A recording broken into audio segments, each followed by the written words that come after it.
guys, how are you? So in today's session we are going to talk about hypothesis, what is hypothesis, and we are also going to talk about some hypothesis test. And after talking about the get to know about some theory of this hypothesis, then we just gonna go in coding session where I just show you that how you can perform the hypothesis tests on your datasets. So let's start with this hypothesis, and let's talk this. A hypothesis is an educated guess about something in the world around you. It should be a testable either by experiment or observation. For example, a new medicine you think might work, a way of teaching you think might be better, a possible location of new species, a fair way to administer standardized test. So here, let's say you want to take a decision and you just perform something. Let's say you make a new thing and want to test these things on the real world, so you just take some samples test from the different cities, that how it's going to perform in the whole over the country. So you just take some sample test on, let's say, 100%, and you just test your product on that 100%, and you just give the estimate that according to your estimate that this product will gonna sell about 70% of the total population. That means the 70% of total population will consume this product. You give an estimation by just doing some test on your sample test. So when you just give you this estimate on the basis of some test, this is called an hypothesis, that you give an estimate by some on the basis of the test. And you tell that on the basis of test, when you get the estimate is 70% and you just launch your product in real world, so it will the hypothesis that 70% of the total population will consume your product. So that is called an basically hypothesis, and this hypothesis should be testable. That means as you test your product on the 100 sample test, that's why it is testable, and you do some experiment also on a test, and after getting some observation, you just give your hypothesis. So that is all about that. You should it should be attestable either by experiment or by observation. And here are some example, like you just say the medicine will work, and the number of population, how much percentage of the total population will consume this medicine, or the way of teaching, that how many percentage of total students will get understand a particular topic, or the possible location of new species, that this new species will be found in these areas of the whole world, or the fairer way to administer standardized test. So this could be anything, and it can be really anything at all, as long as you can put it to the test. So that's all for the basic knowledge for the hypothesis. And next comes the null hypothesis and the alternative hypothesis. So inferential statistics, the null hypothesis is a general statement or default position that there is no relationship between two measured phenomena, or no association among groups. In other words, it is a basic assumption or made based on domain or problem knowledge. Example, a company production is 50 unit per day, etc. So let's say you make a medicine and you say that 50% of total population will consume your medicine. So this is the null hypothesis, that you just make a general hypothesis, the first hypothesis that you give. After that, you make some changes and you just upgrade your medicine, and now you're going to state that 70% of the total population will consume your medicine. So the change in the rate of percentage, that means the 20, you rise the percentage by 20%, and you get the 70%.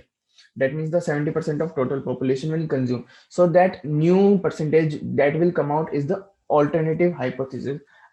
As you can see, alternative hypothesis, the alternative hypothesis is the hypothesis used in hypothesis testing that is contrary to the null hypothesis. It is usually taken to be that the observation are the result of real effect with some amount of chance variation superposed. Example, a company production is not equal to 50 unit per day.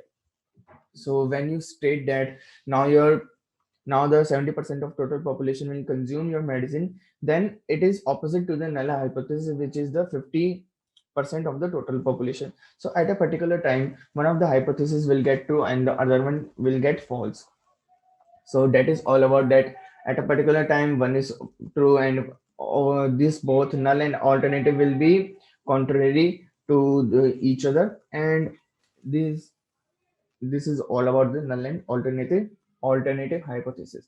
So now comes the different kind of tests. As you can see here, our first test is t-test. T-test is a typical of inferential statistic which is used to determine if there is any significant difference between the means of two groups which may be related in certain features. So this test is basically done on the variable datasets. Let's say you have two variable datasets and you have to perform some test.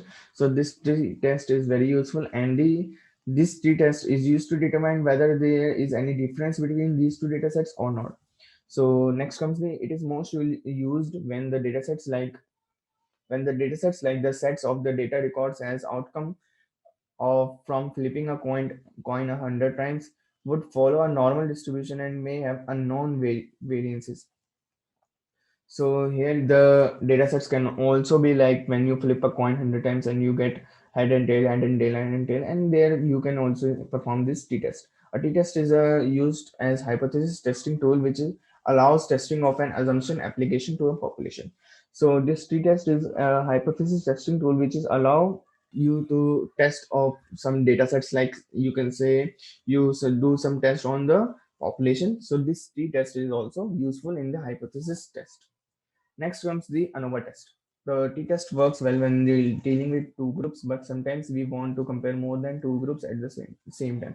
So if we have to do two groups, then we're gonna use the t-test. But let's say we have three groups or four groups. Let's say we have age, and next comes the salary, or next comes the gender. We have so much of data and we have to do some test on that data, so the t-test will get fails or will not give the much accurate answer. So that's why this ANOVA test is very useful in that. For example, if we wanted to test whether voter age differs based on some categorical variables like race, we have to compare the means of each level or the group of the variables. So let's say we have a column age, and in another column we have like male and female.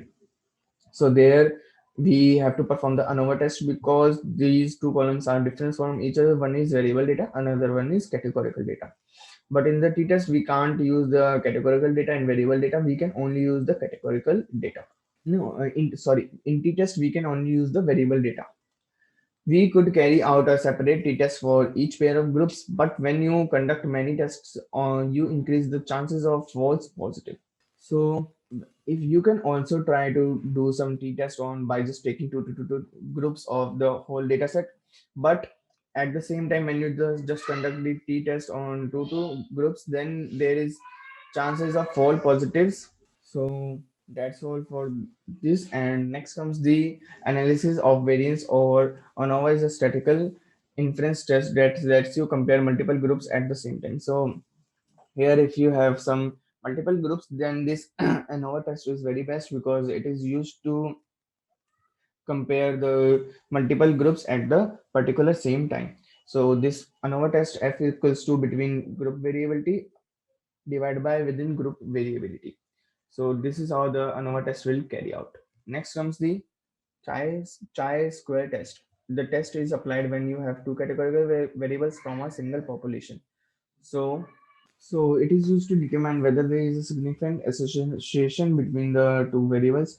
So first if we have the two categorical variables data set, then we just use this chi-square test, and through this chi-square test we also get to know that there is any significant association between these two or not. And let's say for example, in an election survey, voters might be classified by gender, male or female, and voting preference, Democrat, Republican, or Independent. And as I said, if we have two categorical data, then we can use this chi-square test. Next, we could use a chi-square test for independence to determine whether gender is related to voting. So through this chi-square test, we can also determine whether something is dependent on this categorical data or not. Next comes the Pearson correlation. Correlation is a technique for investigating for the relationship between two quantitative continuous variables, for example, age or and blood pressure. Pearson correlation coefficient is a measure of the strength of association between the two variables. So here it is Pearson correlation is we use we used to get to the when we used to get to know about the relationship between the two variable data sets. Let's say we have age and blood pressure, and we have to figure out the what is relationship between these two data sets. Then we just use this Pearson correlation to find out the relationship between these two, and if there is any relation, that you're gonna say in a numerical format that it is that there is any relation or not.